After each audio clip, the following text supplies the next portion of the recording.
జరిగినటువంటి వాదన అంతా సుబ్రహ్మణ్య స్వామి గారు వేసినటువంటి పిటిషన్ మీద జరిగి ఉంది. ఇక్కడ సమగ్రమైనటువంటి సమాచారం లేకపోవడం ఒకటి, రెండోది రెస్పాండెంట్స్ కూడా సరైన సమయంలో స్పందించకపోవడం కోర్టులో రెండో కారణమని నేను చెప్తున్నాను.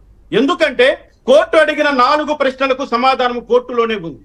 ఇంతకు ముందు జరిగినటువంటి ఒక ప్రముఖమైనటువంటి మీకు ఒక ఎగ్జాంపుల్ చెప్తున్నాను. ఇది మ్యాగీ నూడిల్స్ కేసు మీరు చూసే ఉంటారు. ఆ ప్రస్తావన అప్పట్లో అవును, ఆ సమయంలో ఢిల్లీ హైకోర్టు ఇచ్చినటువంటి ఆర్డర్ను ఛాలెంజ్ చేస్తూ అక్కడ సుప్రీంకోర్టుకు వచ్చినప్పుడు సుప్రీంకోర్టు కొన్ని అబ్జర్వేషన్ చేసింది. ఆ అబ్జర్వేషన్స్ ఏ విధంగా ఉన్నాయంటే, మొట్టమొదటిది బ్యాచ్ గురించి, ఒక బ్యాచ్ లో వచ్చినటువంటి ప్రొడక్ట్ కు సంబంధించినటువంటి అడల్టరేషన్ మొత్తం బ్యాచ్ కు వర్తిస్తుందా లేకపోతే పీస్ వైజ్ వర్తిస్తుందా అన్న ప్రశ్న తలెత్తినప్పుడు సుప్రీంకోర్టు ఒకటే మాట అంది, బ్యాచ్ మొత్తానికి వర్తిస్తుంది. అది ఆ బ్యాచ్ డిస్పాచ్ అయినప్పుడు ఢిల్లీకి ఒక రోజు చేరి ఉండవచ్చు, మా తిరుపతికి ఒక రోజు చేరి ఉండొచ్చు. దాని మధ్య ఉన్న గ్యాప్ తో ఇంపార్టెన్స్ లేకుండా బ్యాచ్ మొత్తానికి కూడా అది వర్తిస్తుందని సుప్రీంకోర్టు చెప్పినప్పుడు 10 ట్యాంకర్ల బ్యాచ్ లో 6 ట్యాంకర్లు ఆల్రెడీ నువ్వు ఉపయోగించి 4 ట్యాంకర్లు రిజెక్ట్ అయితే అడల్టరేషన్ 10 ట్యాంకర్లో జరిగినట్ల 4 ట్యాంకర్లో జరిగినట్ల ఇది సుప్రీంకోర్టు న్యాయమూర్తులకు కానీ న్యాయవాదులకు కానీ తెలియదా? ఇక్కడ ఒకటి గమనించాలి, 10 ట్యాంకర్లు ఒకే బ్యాచ్ మీద తిరుమల అంటే ఇక్కడ కాదు రామకృష్ణ గారు, with due respect courts and జడ్జెస్కి, నేను అనేది మీరు అన్నది న్యాయమూర్తులకు తెలియదా అని మీరు అన్న ప్రశ్న వీళ్ళు చెప్పినప్పుడు కదా.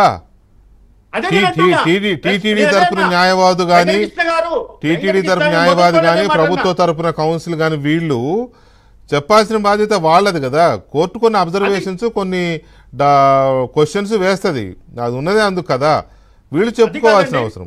నేను అంటున్నది ఏంటంటే, ఒక న్యాయమూర్తిగా నేను చెప్తున్నా, మేము ఏదైనా పిటిషనర్ ని క్వశ్చన్ అడగాలన్నా రెస్పాండెంట్ ని క్వశ్చన్ అడగాలన్నా దానికి సంబంధించిన మొత్తం సమాచారాన్ని స్టడీ చేసిన తర్వాతనే పిటిషనర్ ని క్వశ్చన్ అడిగి దాన్ని ఏ విధంగా ఆన్సర్ చేయాలో, ఏ విధంగా న్యాయం చేయాలో, ఏ విధంగా నిజాన్ని బయట తీయాలో మేము ప్రయత్నం చేస్తాం.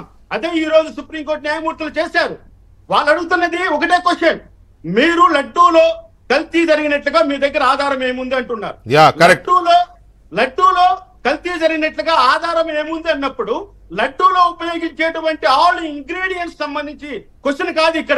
ఇక్కడ ఇలాచీలో క్వశ్చన్ రాలేదు, కిస్మిస్ లో క్వశ్చన్ రాలేదు, జీడిపప్పులో క్వశ్చన్ రాలేదు, ఇంకా ఇతర పదార్థాల్లో క్వశ్చన్ రాలేదు. కేవలం ఒక నెయ్యి విషయంలోనే క్వశ్చన్ ఏర్పడిన తర్వాత ఆ నెయ్యి యొక్క స్టాండర్డ్ మనం కొలిసేటప్పుడు ఏ విధంగా ప్రవర్తించాలి, ఫుడ్ సేఫ్టీ రూల్స్ ఏ విధంగా ఉన్నాయి, అడల్టరేషన్ ఏ విధంగా జరిగి ఉండొచ్చు, మరి బ్యాచ్ మొత్తం అంతా 6 ట్యాంకర్లు ఉపయోగించారు కాబట్టి ఈ 4 ట్యాంకర్లు శాంపుల్ మనం టెస్ట్ చేసినప్పుడు అందులో అనిమల్ ఫ్యాట్ ఉందని వచ్చినప్పుడు తప్పకుండా ఈ 10 ట్యాంకర్లో సేమ్ కంటెంట్ ఉంటుందన్నది it is a presumption, not an assumption. Supreme court not assumed అనింది, కానీ it is a presumption not assumption. నేను అక్కడే అడుగుతున్నా, సుప్రీంకోర్టు జడ్జెస్ క్వశ్చన్ అడిగినప్పుడు మీరు అజంప్షన్ తో సీఎం గారు మాట్లాడారు అని మాట్లాడారు. సీఎం గారు చెప్పింది వాస్తవం. సీఎం గారు ఆయన ఒక రాష్ట్రానికి అధిపతిగా ప్రజాస్వామ్య వ్యవస్థలో ప్రజల చేత ఎన్నుకోబడ్డ ప్రభుత్వం ప్రజలకు జరిగేటువంటి నష్టాన్ని చీఫ్ మినిస్టర్ కాకుండా ఇంకెవరు మాట్లాడాలండి? ఎవరు చెప్పాలి ప్రజలకు? ఈవో గారు మొత్తం ఫైల్ అంతా సీఎం గారు చెప్పారు, సీఎం గారు ఫైల్ అంతా స్టడీ చేశారు, ఒక కమిటీని వేశారు, 1 నెల రోజుల పాటు విచారణ జరిగింది, సమగ్రమైనటువంటి ఇంటర్నల్ ఆడిట్ ఇంటర్నల్ చెకింగ్ జరిగింది. ఇవన్నీ జరిగిన తర్వాత ప్రజల ముందర 100 రోజుల పరిపాలనలో వాళ్ళు చేసిన ఒక అభివృద్ధి గురించి చెప్పుకుంటూ గత ప్రభుత్వం చేసిన పాపాలను బయట పెడుతూ అందులో ఒక భాగంగా ఇది రావడం జరిగింది. కానీ పని కట్టుకొని సీఎం గారు ఏమైనా ప్రెస్ మీట్ పెట్టి తిరుపతి ప్రసాదంలో ఈ విధంగా జరిగిందని చెప్పారా? లేదు కదా.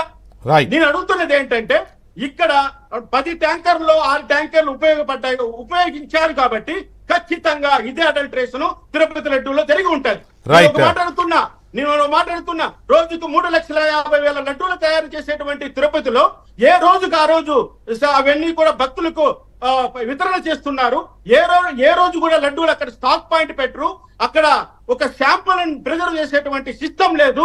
అటువంటిప్పుడు గత 3 నెలల నుంచి 3 నెలలు జరిగినటువంటి కల్తీని ఈ రోజు లడ్డూలు ఎక్కడి నుంచి తీసుకొస్తారు?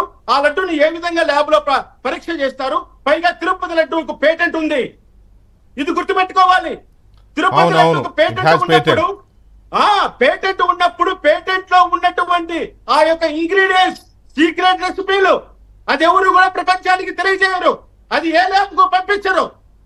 వాళ్ళకంటే అది స్టాండర్డ్ ప్రకారం ల్యాబ్ అక్కడే ఉంటుంది, తిరుమలలోనే ల్యాబ్ ఉంటుంది. ఆ తిరుమలలో ల్యాబ్ ఇచ్చినటువంటి రిపోర్ట్లు కూడా కాదని చంద్రబాబు నాయుడు గారు దాన్ని నేషనల్ డైరీ డెవలప్ దానికి పంపించారు. అది సెకండ్ ఒపీనియన్ కాదు అది. రైట్. రామకృష్ణ గారు ఒక్క నిమిషం అండి. భానుప్రకాష్ రెడ్డి గారు, ఇప్పుడు ఏపీలో